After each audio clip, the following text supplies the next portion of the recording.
Ang mga lalawigan ng Cebu, Bohol, Negros Oriental, at Siquijor, at ang mga lungsod ng Cebu, Lapu-Lapu, at Mandaue ay napapaloob sa Region 7 o ang Central Visayas sa kasalukuyan. Matatagpuan naman sa lungsod ng Cebu, ang sentrong pangrehiyon ng Central Visayas. At katulad ng Region 6, ang lalawigan ng Negros Oriental, ay naihiwalay sa rehiyon upang mabuo ang Negros Island Region noong ika-29 ng Mayo taong 2015. Ngunit, ang lalawigang ito ay ibinalik sa Region 6, noong ika-9 ng Agosto taong 2017, sa utos ng Pangulong Rodrigo Roa Duterte, sa kadahilanang may kakulangan sa inilaan ng pondo, upang buuin ang Negros Island Region. Ang pinakatanyag sa rehiyong ito, ay ang lungsod ng Cebu, na tinaguri ang The Queen City of the South. Sa rehiyong din ito matatagpuan ang bayan ng Mactan, na kung saan naganap ang makasaysayang labanan sa pagitan ni Lapu-Lapu at Ferdinand Magellan.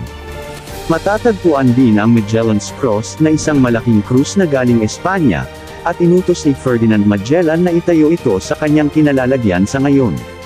Makikita rin sa rehiyong ito ang maliliit na burol na mas kilala sa tawag na Chocolate Hills, at ang Hinagdan Cave sa isla ng Dawis sa Bohol. At sa rehiyong ito rin matatagpuan ang gubat na nangangalaga sa endangered species na tarsier. Ang huling rehiyong matatagpuan sa Visayas, ay ang Region 8 o ang Eastern Visayas Region. Ang mga lalawigan ng Biliran, Leyte, Northern Samar, Eastern Samar, at Southern Leyte, at ang mga lungsod ng Ormoc, at Tacloban. Ang lungsod ng Tacloban ang sentrong pangrehiyon ng Eastern Visayas Region.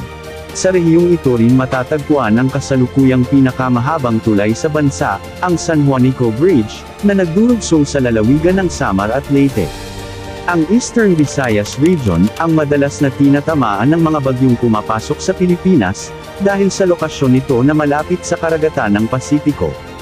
Kung ating matatandaan noong taong 1971, ang lungsod ng Ormoc ay sinalanta ng isang malaking pagbaha na kinasawi ng marami nating kababayan.